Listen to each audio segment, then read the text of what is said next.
السلام علیکم، میں آپ کی کیمسٹری فرسٹ کی ٹیچر مہر میڈم۔ آج ہم کیمیائی حرکیات اس چیپٹر کا مطالعہ کریں گے۔ کیمیائی حرکیات یہ چیپٹر ابھی نئے سلیبس میں ہے۔ پرانے سلیبس میں یہ چیپٹر کیمیائی حرکیات اور توانائیات اس طرح تھا۔ سب سے پہلے ہم یہ جانیں گے کہ حرکیات ہم کس کو کہتے ہیں۔ حرکیات یعنی تھرموڈائنامکس یہ سائنس کی ایسی شاخ ہے جس میں ہم توانائی کی مختلف شکلوں اور ان کے درمیان مقداری تعلق کا مطالعہ کرتے ہیں۔ توانائی کی مختلف شکلیں جیسے کہ برقی توانائی، میکینیکی توانائی، حرارتی توانائی، شمسی توانائی وغیرہ، ان کے درمیان مقداری تعلق یعنی ایک قسم کی توانائی جب غائب ہوتی ہے تو اسی جگہ اتنی ہی مقدار کی دوسری قسم کی توانائی ظاہر ہوتی ہے۔ کیمیائی حرکیات کیمیکل تھرموڈائنامکس یہ ٹوٹلی کیمیائی تعاملات سے ریلیٹڈ ہے۔ کیمیائی حرکیات میں طبعی و کیمیائی عمل میں وقوع پذیر ہونے والی تبدیلیوں میں توانائی کا مطالعہ کیا جاتا ہے۔ یہ چیپٹر کی شروعات میں ہم کو حرکیات میں استعمال ہونے والی اصطلاحات کا مطالعہ کرنا ہے۔ سب سے پہلے ہم یہ دیکھیں گے کہ ہم نظام سسٹم کس کو کہتے ہیں۔ نظام کائنات کا وہ حصہ ہے جو حرکیاتی مطالعے کے لیے چن لیا جاتا ہے۔ مثال کے طور پر ہم تجربہ گاہ میں کوئی پریکٹیکل کر رہے ہیں تو تجربہ گاہ کے ٹیبل پر اگر ہم نے کچھ بیکر رکھا ہے جس میں ہم کسی تعامل کا مطالعہ کر رہے ہیں تو بیکر یہ نظام ہو گیا۔ اگر ہم سلنڈر میں لی گئی گیس کا مطالعہ کر رہے ہیں تو سلنڈر یہ نظام ہو گیا۔ یہاں ہم مثال کے طور پر سلنڈر میں گیس لے رہے ہیں، کوئی گیس، اس سلنڈر کو ہم نے ایک فشارے سے بند کیا ہے جو بے وزن ہے، بے رگڑ ہے۔ اس فشارے کے اوپر ہم نے وزن رکھا ہے اور ہم اس دوران گیس کے حجم میں ہونے والی تبدیلیوں کا مطالعہ کر رہے ہیں۔ اس طرح سے اس تجربے میں لی گئی گیس یہ نظام کہلاتی ہے۔ حرکیات میں استعمال ہونے والی جو دوسری ٹرم ہے وہ ہے ماحول، سراؤنڈنگ۔ نظام کو اگر ہم چھوڑ دیں تو کائنات کا جو باقی ماندہ حصہ ہے وہ ماحول کہلاتا ہے۔ جیسے اگر ہم کوئی بیکر میں تجربہ کر رہے ہیں تو بیکر کے اطراف کا حصہ یہ ماحول ہو گیا، یہاں سلنڈر کے اطراف کا حصہ یہ ماحول ہو گیا۔ اس طرح سے دیکھا جائے تو کائنات یہ دو حصوں پر مشتمل ہے، ایک حصہ کائنات کا نظام ہے اور دوسرا حصہ ماحول ہے۔ کائنات از ایکول ٹو نظام پلس ماحول۔ ہمارا دوسرا جو آرٹیکل ہے نظام کے اقسام ہم نے دیکھنے ہیں۔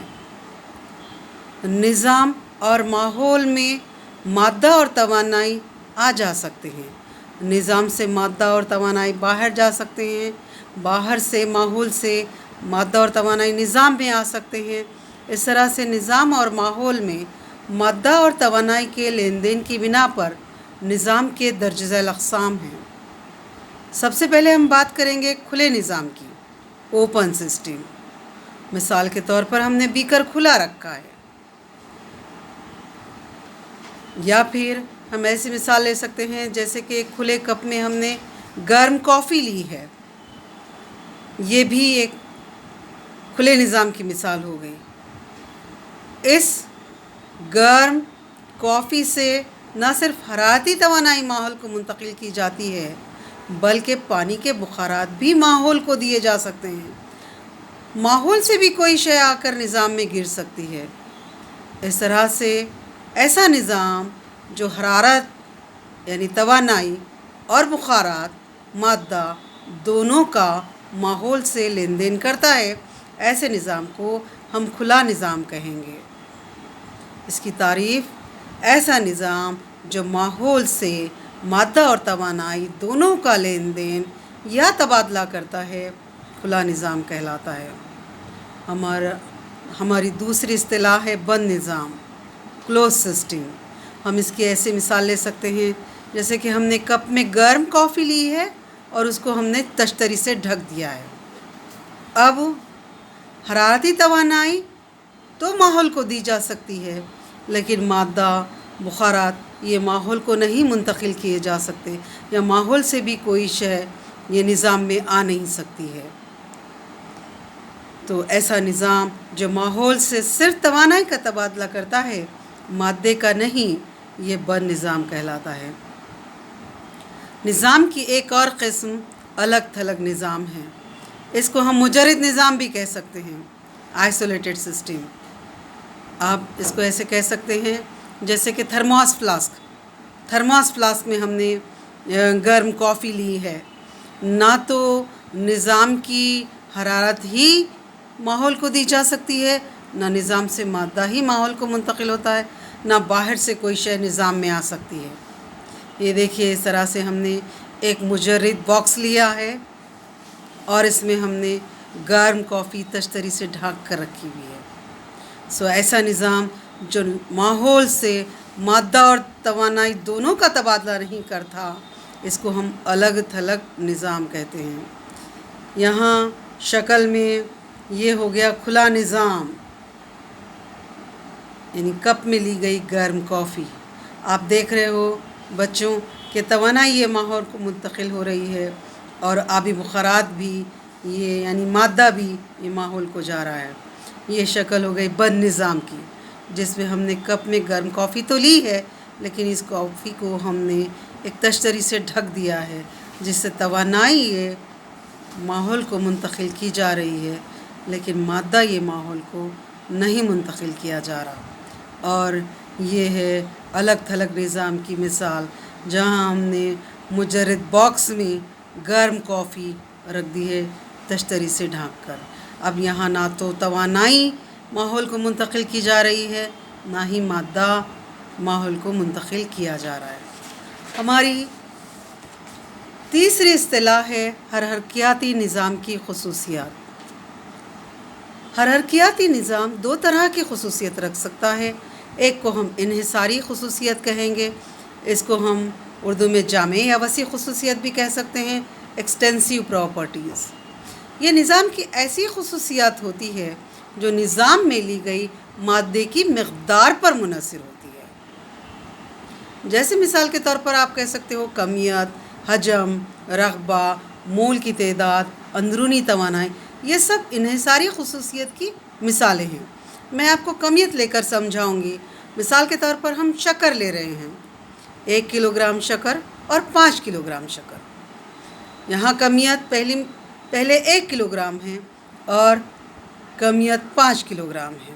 شکر 1 کلو گرام کم مقدار ہوگی اور 5 کلو گرام شکر کی مقدار زیادہ ہوگی، یعنی کمیت یہ انحصاری خصوصیت ہے جس کا انحصار مادے کی مقدار پر ہوتا ہے۔ اسی طرح سے ہم رقبے کے بارے میں بھی بات کر سکتے ہیں۔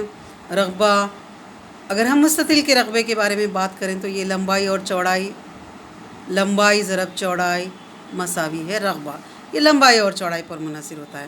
اگر ہم کم لمبائی اور کم چوڑائی لیں گے تو رقبہ کم آئے گا، اگر ہم زیادہ لمبائی اور زیادہ چوڑائی لیں گے تو رقبہ زیادہ آئے گا۔ دوسری ہے غیر انحصاری خصوصیت۔ غیر انحصاری خصوصیت کو ہم محدود خصوصیت بھی کہہ سکتے ہیں۔ انگلش میں اس ٹرم کو ہم انٹینسیو پراپرٹی کہیں گے۔ یہ حرکیاتی نظام کی ایسی خصوصیت ہے جو نظام میں لی گئی مادے کی مقدار پر منحصر نہیں ہوتی، مثال کے طور پر ہم بات کریں گے نقطۂ پگھلاؤ، نقطۂ جوش، کثافت، لزوجیت، سطوحی تناؤ، درجہ حرارت، دباؤ، یہ سب غیر انحصاری خصوصیت ہے۔ میں ایک مثال آپ کو لے کر دیتی ہوں۔ ہم نے نقطۂ جوش، اس کو غیر انحصاری خصوصیت کہا ہے، یہ مادے کی مقدار پر منحصر نہیں ہوتی۔ اگر میں بیکر میں 100 گرام پانی لوں گی اور اس کا نقطۂ جوش معلوم کروں گی تو وہ 100 گرام پانی 100 ڈگری سینٹی گریڈ پر جوش کھائے گا۔ وہیں ایک بڑے پاتیلے میں قریب 10 کلو گرام پانی لوں گی، اس کو بھی جوش دوں گی تو وہ بھی 100 ڈگری سینٹی گریڈ پر ہی جوش کھائے گا۔ پانی کی مقدار چاہے 100 گرام ہو یا پانی کی مقدار چاہے 10 کلو گرام ہو، نقطۂ جوش تو وہی ہے 100 ڈگری سینٹی گریڈ۔ اسی طرح سے نقطۂ پگھلاؤ، اسی طرح سے کثافت۔ آپ جانتے ہو خالص پانی کی کثافت ایک گرام پر سینٹی میٹر کیوب ہے۔ اگر میں بیکر میں آدھا بیکر پانی لوں گی تو اس کی کثافت بھی 1 گرام پر کیوبک سینٹی میٹر ہے۔ اگر میں نے ایک بڑے پاتیلے میں 10 کلو گرام پانی لیا ہے، اس کی کثافت بھی 1 گرام پر سینٹی میٹر کیوب ہے۔ یعنی کثافت یہ حرارتیاتی نظام کی خصوصیت مادے کی مقدار پر منحصر نہیں ہوتی، اس طرح سے یہ بھی غیر انحصاری خصوصیت ہے۔ اب ہم حرارتیاتی نظام کی تیسری اصطلاح حرارتیاتی نظام کی حالت، اس کا مطالعہ کریں گے۔ اس کو ہم انگلش میں اسٹیٹ آف سسٹم کہتے ہیں۔ حرارتیاتی نظام جب اپنی تمام قابل پیمائش خصوصیت کی مخصوص قیمت رکھتا ہے تب ہم کہتے ہیں کہ نظام اپنی ایک مخصوص حالت میں ہے۔ مثال کے طور پر ہم نے نظام میں 1 مول گیس لی ہے۔ اس نظام کو ہم نے نظام یعنی سلنڈر، اس میں ہم نے 1 مول گیس لی ہے۔ اس سلنڈر کو ہم نے بے رگڑ بے وزن فشارے سے بند کیا ہے۔ اس سلنڈر کے فشارے پر پڑنے والا دباؤ 1 بار ہے۔ حجم 1 ڈیسی میٹر کیوب ہے۔ درجہ حرارت 300 کیلوین ہے۔ یعنی حرارتیاتی نظام کی تمام قابل پیمائش خصوصیت اپنی اپنی مخصوص قیمت رکھتی ہے۔ جیسے دباؤ 1 بار ہے، حجم اس کا 1 ڈیسی میٹر کیوب ہے، درجہ حرارت 300 کیلوین ہے، مادے کی مقدار 1 مول ہے۔ لہٰذا ہم کہتے ہیں کہ نظام اپنی ایک مخصوص حالت میں ہے۔ اب ہم ایک اور ٹرم کا مطالعہ کریں گے، حرارتیاتی نظام کی حالت میں تبدیلی۔ جو قابل پیمائش خصوصیات ہے جیسے کہ دباؤ ہے، حجم ہے، درجہ حرارت ہے، مول کی تعداد ہے، ان میں سے ایک خاصیت یا ایک سے زائد خصوصیت میں اگر ہم تبدیلی کر دیں گے تو ہم کہیں گے کہ نظام نے اپنی حالت بدل لی۔ یعنی کسی نظام سے تعلق رکھنے والی قابل پیمائش خصوصیت کی قدروں میں سے ہم ایک یا زائد میں تبدیلی کرتے ہیں تو ہم کہتے ہیں کہ نظام نے اپنی حالت بدل دی۔ فرض کریں گے ہم نے گیسی نظام میں ابتدائی حالت میں اس کا دباؤ، ہم نے گیسی نظام لیا ہے، ابتدائی حالت میں اس کا دباؤ P1 ہے، حجم اس کا V1 ہے، مطلق درجہ حرارت اس کا T1 ہے، مطلق درجہ حرارت یعنی بچوں درجہ حرارت کیلوین میں، اور مول کی تعداد N ہے۔ تو یہ جو قابل پیمائش خصوصیت ہے یہ ابتدائی حالت کی قابل پیمائش خصوصیت کہلائے گی۔ ابتدائی حالت اب نظام A میں ہے۔ اگر ان خصوصیات میں سے دباؤ بدل جاتا ہے یعنی P1 سے P2 ہو جاتا ہے، حجم بدل جاتا ہے V1 سے V2 ہو جاتا ہے، درجہ حرارت بدل جاتا ہے T1 سے T2 ہو جاتا ہے، مول تو نہیں بدل سکتے کیونکہ ہم نے گیس سلنڈر میں لی ہے، ابتدا میں جتنے مول تھے اتنے ہی مول تھرو آؤٹ پریکٹیکل رہیں گے، مول کی تعداد میں تو کوئی تبدیلی نہیں آئے گی۔ باقی ماندہ خصوصیت P1 V1 T1 بدل چکے ہیں، اب وہ اختتامی حالت میں P2 V2 T2 ہیں، تو ہم کہتے ہیں کہ نظام نے اپنی حالت تبدیل کر لی۔ حالت فعل، اب ایک اور اصطلاح ہم دیکھیں گے، حالت فعل یعنی اسٹیٹ فنکشن۔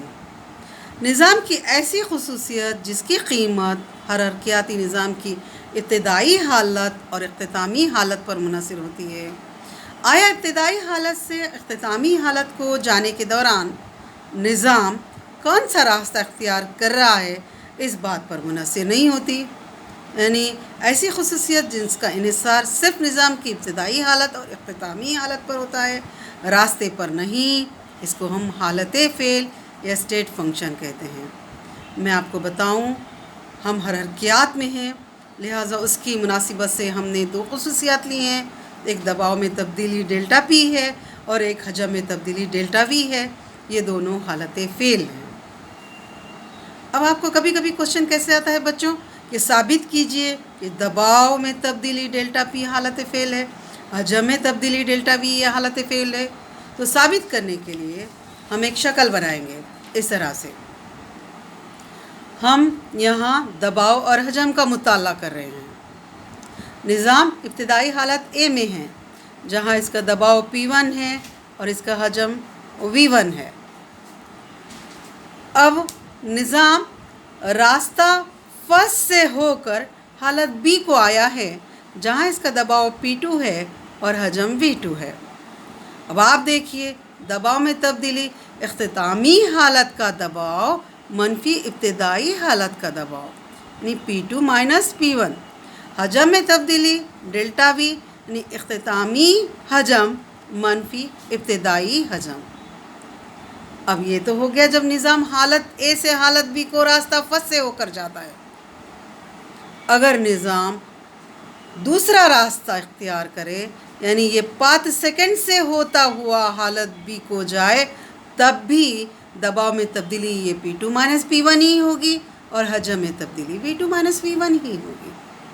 اگر نظام راستہ تھرڈ سے ہو کر جاتا ہے، یعنی ابتدائی حالت سے اختتامی حالت کو جانے کے دوران نظام تیسرا راستہ اختیار کر رہا ہے، تب دیکھیں گے ہم دباؤ میں تبدیلی P2 مائنس P1 ہی ہوگی اور حجم میں تبدیلی V2 مائنس V1 ہی ہوگی۔ یعنی نظام حالت A سے حالت B کو یا ابتدائی حالت سے اختتامی حالت کو جانے کے دوران کوئی بھی راستہ اختیار کرے، راستہ فرسٹ، راستہ سیکنڈ، راستہ تھرڈ، تینوں میں سے کوئی بھی راستہ وہ اختیار کرے، دباؤ میں تبدیلی وہی برقرار رہ رہی ہے، delta P is equal to P2 minus V1، P2 minus P1۔ حجم میں تبدیلی بھی وہی برقرار رہ رہی ہے، delta V is equal to V2 minus V1۔ لہٰذا نظام کی یہ خصوصیت دباؤ میں تبدیلی ڈیلٹا پی اور حجم میں تبدیلی ڈیلٹا وی یہ دونوں حالت فعل ہیں، کیونکہ ان کا انحصار نظام کی ابتدائی حالت اور اختتامی حالت پر ہو رہا ہے، نظام کے ذریعے اختیار کیے گئے راستے پر نہیں۔ اب اس سال ایک نئی ٹرم انٹروڈیوس کی گئی ہے بچوں، جو پہلے پرانے سلیبس میں نہیں تھی۔ یہ ہے راستی فعل، اس کو ہم پاتھ فنکشن کہتے ہیں۔ یہ متضاد ہے حالت فعل کا، یعنی اس خصوصیت کا انحصار نظام کے ذریعے اختیار کیے گئے راستے پر ہوتا ہے۔ اسے ہم راستی فعل یا پاتھ فنکشن کہتے ہیں۔ اس کی مثال کام ہے، جس کو ہم W سے ظاہر کریں گے۔ اس کی مثال حرارت ہے، جسے ہم Q سے ظاہر کریں گے۔ یہ دونوں راستی فعل ہیں، یہ دونوں راستی فعل ہیں۔ تو اس طرح سے آج ہم نے جو ابتدائی پورشن دیکھا وہ صرف اصطلاحات پر مبنی تھا، جس کی تعریفات ہم نے دیکھی ہے۔ انشاءاللہ آئندہ بھی ہم اور اصطلاحات دیکھیں گے۔